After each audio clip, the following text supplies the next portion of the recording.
Some lives leave marks that time can't quite erase. On a tribute from Hollywood, we honor American stars we've said goodbye to recently, along with unforgettable voices from around the world. If these tributes resonate with you, your continued support helps keep these stories alive for those who come after. Dylan Carter was only 24 when he died following a car accident in the United States. A young life cut short before it had a chance to fully unfold. TMZ broke the story first, with local authorities in South Carolina later confirming the details. He had been driving by himself that night, on a quiet stretch of road, when the unthinkable happened. The vehicle drifted, hit a utility pole, and flipped. He was rushed to the hospital, but his injuries were too severe. Many people know his face from season 24 of The Voice. He didn't take home the title, didn't make front-page news, but he was the kind of performer that made you stop and pay attention. Something in the delivery felt unfinished in the best way, still growing, still reaching. He was part of a generation that grew up chasing visibility on real stages and digital ones alike, competing, putting themselves out there, daring to be noticed. And for a window of time, he was. Millions of viewers. Coaches spinning around. That electric feeling. Away from the cameras, those who knew him described someone more reserved, someone deliberate, a young man grinding his way through an industry that gives nobody extra time. It's worth pausing on that. How often do we remember artists for who they were becoming rather than who they finally were? 24 isn't a conclusion. It's an interruption. And somewhere, a melody, a moment, a version of Dylan Carter still rings out exactly as it was left. Loretta Lynn has passed at the age of 90, and for many who grew up with her music, the loss feels like a permanent silence where there used to be a constant sound. Her family announced her death quietly, at her home in Tennessee. No fanfare. Just like her. If country radio was part of your childhood in the 1960s or 70s, she wasn't just a presence, she was a fixture. Not just for the melodies, but for the raw truth living inside every lyric. Coal Miner's Daughter, released in 1969, wasn't crafted for radio play. It was autobiography, poverty in Butcher Hollow, a teenage bride, a mother trying to survive and be heard in a world that had no real place for women like her. She never dressed anything up. That's what people return to. The Pill in 1975, frank and fearless, got her banned from plenty of stations. She kept going anyway. There was iron in that voice, nothing polished, nothing performed. She wore her Kentucky roots like armor, carrying them into the Grand Ole Opry, into sold-out venues, into kitchens and living rooms from coast to coast. Beneath the stage lights stood a woman who had already lived several lifetimes before most people knew her name. Those who worked alongside her said it consistently, she was exactly who she appeared to be. 90 years is more than most are given.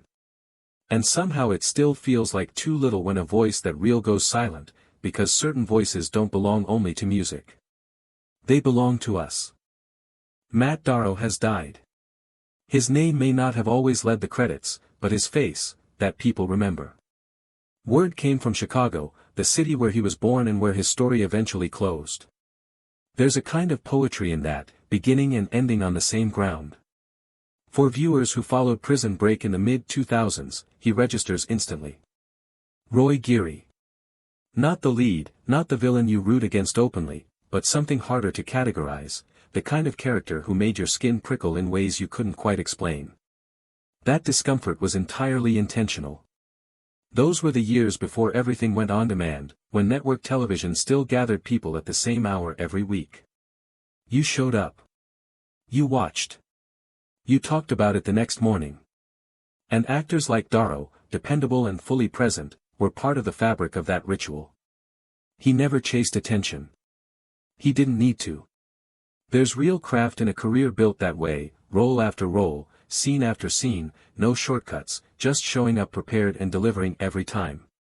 Television sets in that era were unforgiving, fast turnarounds, long days, no room for anything less than your best. By every account, he met that standard without complaint. Some performers settle quietly into the edges of our lives. Not in a forgettable way, but in a reliable way. Like they were always there, just outside the center frame, doing their part well. When the news comes that they're gone, you understand, perhaps for the first time, just how much of a certain era went with them. There has never been an easy category for Cher, and that was true from the very beginning. She came into the world as Sherilyn Sarkeesian on May 20, 1946, in El Centro, California. Stability wasn't part of the picture. Her mother, Georgia Holt, moved from city to city in pursuit of an acting career while financial pressure never let up. There were stretches where Cher was placed in orphanages, not out of indifference, but out of desperation, survival forcing the hardest of choices. That kind of beginning reshapes a person at the root. School was a struggle. What we now recognize as dyslexia made reading feel insurmountable, and few teachers had the patience or tools to help. Eventually, she stopped trying to fit a mold that was never made for her and started imagining something larger than the walls around her. Hollywood existed on the horizon, not welcoming, but visible. By 16, she had quietly left school and made her way to Los Angeles. Small jobs, borrowed floors, observation. Learning how things worked. Then in 1962, she crossed paths with Sonny Bono. He was older, well-connected, a possible doorway. But the connection that formed between them became something neither had likely anticipated. By 1965, I Got You Babe was everywhere. A generation learned her name almost overnight. That voice, low, distinct, impossible to place in any expected box. Even then, the industry wasn't entirely sure what to do with her. Too tall, too unconventional, too unbothered by expectations. They said all of it. She heard it, processed it, and let it go. Because something in her had already decided, long before any of it, that disappearing was never going to be an option. Fame rarely looks from the inside the way it does from the outside. For Cher, the early 1970s brought visibility on a massive scale. The Sonny and Cher Comedy Hour premiered in 1971 and connected with audiences immediately. The chemistry felt effortless, the laughter real, the music warm. It wasn't effortless. Behind the scenes, the foundation had already developed cracks. Their marriage had become entangled with their professional lives in ways that were starting to suffocate her. She would later speak plainly about feeling financially and personally trapped. Sonny held the creative control, the business decisions, all of it. In 1975, she walked away. People were caught off guard, not just by the split, but by the quiet assumption that she couldn't function independently. That she was only half of something complete. That assumption clung to her. She moved quickly afterward, perhaps too quickly. A marriage to Greg Allman came within days of the divorce, a different orbit entirely, rock and roll, turbulence, addiction. Their son Elijah Blue arrived in 1976, but the relationship buckled under the strain. 2 failed marriages, relentless scrutiny, a career that people were beginning to write in past tense. Every artist faces that particular silence eventually, when the calls slow down, when the energy in the room shifts, when the conversation about you moves from present to nostalgic. Cher felt it, and instead of pulling back, she pivoted entirely.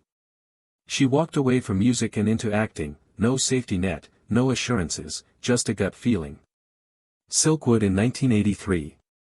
Mask in 1985. And then Moonstruck in 1987. That performance didn't read as a comeback. It read as evidence that she had never needed to be defined through someone else's lens. Nedra Talley Ross has died at 80. With her passing, a thread of a very specific sound retreats a little further into the past. The news was confirmed by those close to her, passed along without ceremony, the way word of someone truly beloved tends to move, person to person, quietly, like music itself once traveled. If you were listening in the early 1960s, the Ronettes weren't just something you heard. You absorbed them. That wall of sound in 1963, Be My Baby drifting out of car radios and transistor sets and open windows on summer evenings, it didn't sit in the background. It settled into you. Nedra stood beside her cousins, not always at the front, but indispensably. The harmonies she carried held the whole structure together. The kind of presence you might not isolate immediately, but remove it, and the song is diminished irreparably. They came out of New York at a moment when girl groups were actively rewriting pop music, polished presentation, enormous sound, and behind all of it, grueling studio sessions, impossible repetition, the pressure to make every take flawless. Their youth at the time is easy to forget. Offstage, she eventually built a life defined by more than performance, chose distance from the spotlight, chose family, chose quiet. That's its own kind of strength. 80 years holds more than any chart position can reflect. But when those records play again, none of that time feels distant. It collapses. You're back in it immediately, the feeling, the era, the voice folded into something larger than any one person could have made alone. One of those voices is now absent. The music, however, plays on without missing a single note. Meat Loaf has died at 74. For anyone who moved through the late 1970s and into the 80s, that voice, enormous, theatrical, built like it had no ceiling, doesn't exit quietly. His family confirmed his passing, and the tributes that followed came from every corner of music and film. This was never just a discography. It was an experience. Bat Out of Hell arrived in 1977, and if you were there, you knew immediately it wasn't meant to fit neatly beside anything else on the radio. Rock and operatic drama and sheer scale, all fused together with no apology. Songs that refused to end at the 3-minute mark because they had no interest in conventional limits. Paradise by the Dashboard Light, played at full volume in a moving car, was not something you fast-forwarded through. You wrote it out. He was never the conventional rock frontman. Massive, yes, but also exposed, every performance carried something real and raw underneath the spectacle. Sweat, exertion, genuine feeling. Even when the lyrics stretched into the dramatic, you believed every word.